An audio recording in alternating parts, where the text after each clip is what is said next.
Assalamualaikum warahmatullahi wabarakatuh.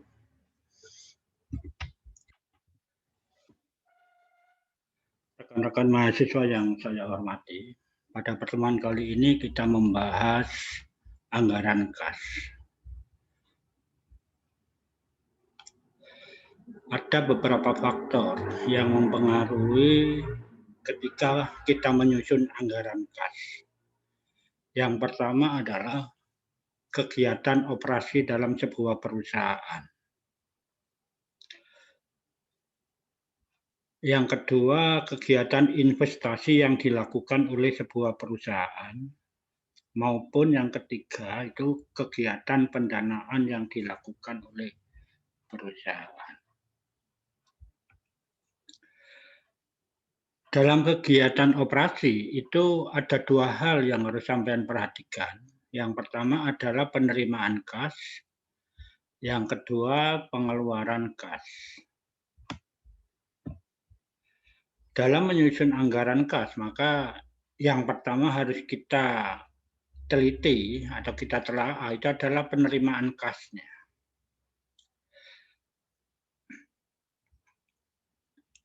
Penerimaan kas itu bisa yang pertama dari penjualan tunai, bisa dari penjualan kredit, juga ada penerimaan lain-lain seperti penerimaan bunga, penerimaan dividen, dan maupun penerimaan piutang lain-lain. Sedangkan dalam pengeluaran kas, untuk aktivitas operasi itu adalah untuk pembelian bahan baku, membayar biaya tenaga kerja, dan membayar BOP. Ketiga ini kalau digabung itu merupakan harga pokok produksi. Terus aktivitas operasi yang lain itu akan mengeluarkan biaya lain-lain juga, seperti biaya pemasaran dan biaya umum, biaya gaji untuk direktur maupun staf-staf yang lain yang tidak terkait dengan biaya HPP.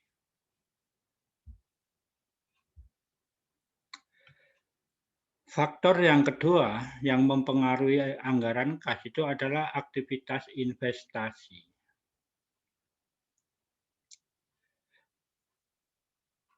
Ketika perusahaan itu kelebihan uang kas, maka perusahaan bisa melakukan aktivitas investasi. Selain itu, apabila ada dana yang tidak digunakan untuk proses produksi maupun untuk kantor, hanya untuk investasi, jika dijual itu merupakan penerimaan kas dari investasi. Penjualan gedung itu juga merupakan aktivitas investasi yang merupakan penerimaan kas. Penjualan mesin yang sudah waktunya itu juga merupakan penerimaan kas. Penjualan surat berharga, seperti kalau kita beli obligasi kita jual kembali, itu adalah surat berharga. Dan penjualan aset tetap lainnya. Baik itu aset tetap yang umur ekonomisnya yang sudah habis maupun yang belum habis. Begitu juga untuk pengeluaran kas dalam aktivitas investasi itu bisa digunakan untuk membeli tanah, membangun atau membeli gedung, membeli mesin atau kendaraan, membeli surat berharga, dan membeli aset tetap lainnya. Kenapa kok aset tetap? Karena aset tetap itu adalah aset yang umurnya lebih dari 1 tahun sehingga dimasukkan dalam aktivitas investasi. Aktivitas pendanaan juga ada penerimaan maupun pengeluaran kasnya.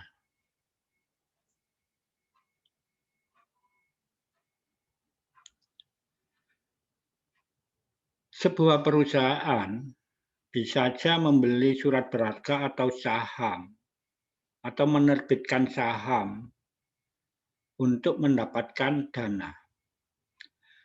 Karena saham itu ada biayanya yang dinamakan dividen, maka itu dikatakan aktivitas pendanaan. Ada alternatif juga untuk memperoleh dana, yaitu dengan menerbitkan obligasi.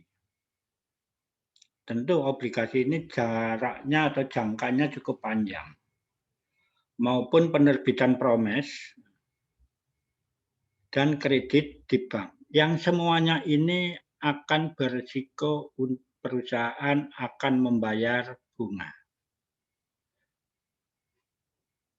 Aktivitas pendanaan yang mengeluarkan kas itu adalah yang pertama membayar dividen, pembayaran bunga, pelunasan obligasi, pelunasan promes maupun angsuran hutang bank. Rekan-rekan mahasiswa yang saya hormati, dalam menyusun anggaran kas itu ada dua pendekatan, yaitu pendekatan kas masuk dan kas keluar. Ini tidak akan kita bahas ya. Terus yang kedua adalah pendekatan akuntansi. Karena kita sebagai mahasiswa akuntansi, maka dalam menyusun anggaran kas kita melakukan pendekatan akuntansi.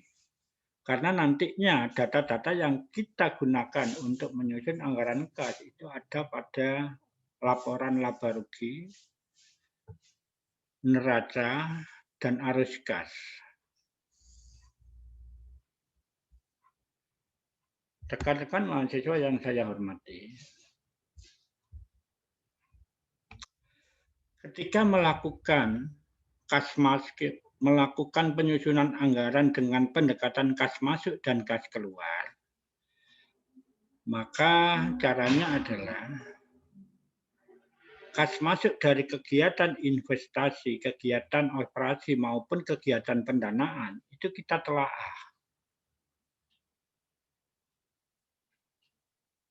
Yang kedua adalah kas keluar, juga akan kita telaah dari kegiatan operasi, kegiatan investasi maupun kegiatan pendanaan.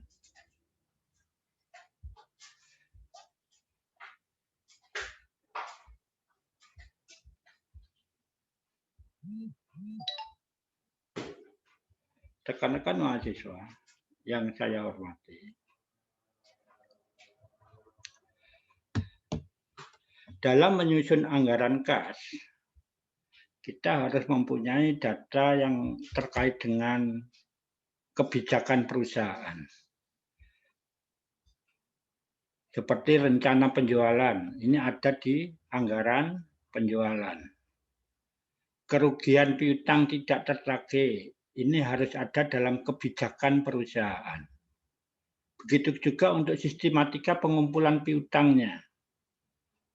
Misalnya syarat penjualan itu 30 N per 30. Artinya ya dalam masa 1 bulan penjualan itu harus sudah dilunasi oleh pelanggan. Yang kelima, kita harus tahu saldo kas awal tahun dari sebuah perusahaan. Ini bisa dilihat pada laporan arus kas maupun laporan posisi keuangan. Rencana pengeluaran modal. Rencana pengeluaran modal ini ada pada rencana atau ada pada selisih antara aktiva tahun yang lalu dengan aktiva tahun yang akan dianggarkan. Biasanya perencanaan ini untuk meningkatkan produktivitas sebuah perusahaan. Dengan data tersebut, maka kita akan membuat tabel. Yang pertama adalah tabel penjualan. Dari tabel penjualan ini kita akan mengetahui bahwa untuk penjualan setiap periodenya, Juga akan kita bagi ada penjualan tunai maupun penjualan kredit. Biasanya menggunakan persentase. Terus juga kita perkirakan biaya piutang tidak tertagih. Penjualan kredit ketika dikurangi dengan biaya piutang tidak tertagih, itu menjadi piutang neto. Rekan-rekan mahasiswa yang saya hormati, tahap yang kedua adalah membuat tabel anggaran piutang. Dalam contoh tadi, ada kebijakan terkait dengan pengumpulan piutang, yaitu 75% pada bulan penjualan, 15% pada 1 bulan berikutnya, 10% pada 2 bulan berikutnya. Dengan berpedoman pada kebijakan ini, maka kita bisa membuat tabel anggaran piutang. Sehingga total penerimaan piutang, penerimaan kas dari piutang, yaitu Januari 20 juta dan seterusnya. Rekan-rekan mahasiswa yang saya hormati. Setelah membuat anggaran tabel piutang, maka kita membuat juga tabel anggaran penerimaan kas. Penerimaan kas itu bisa dari piutang yang sudah kita buat tabelnya tadi, yaitu 20.047.500 rupiah untuk bulan Januari. Dari penjualan tunai, penjualan tunai untuk bulan Januari itu 63 juta. Pendapatan lain-lain kita asumsikan 1.500.000 sehingga anggaran penerimaan kas secara total bulan Januari itu ada 84.547.500 rupiah. Selanjutnya, kita membuat tabel anggaran pengeluaran kas.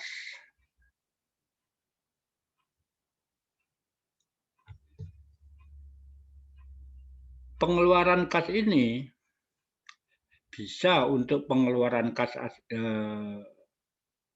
HPP, harga pokok penjualan, bisa juga pengeluaran kas untuk investasi maupun pengeluaran kas untuk pendanaan. Kita asumsikan bahwa pengeluaran kas bulan Januari adalah 83.050.000 rupiah dan seterusnya. Sehingga ketika kita menyusun anggaran kas, kita kumpulkan semuanya tadi, yaitu ada saldo awal kas, ditambah penerimaan kas, ketika dijumlah itu kita namakan kas yang tersedia. Kas yang tersedia ketika digunakan untuk pengeluaran, maka digunakan untuk pengeluaran, artinya kas yang tersedia dikurangi dengan pengeluaran menjadi saldo akhir. Demikian, Assalamualaikum warahmatullahi wabarakatuh.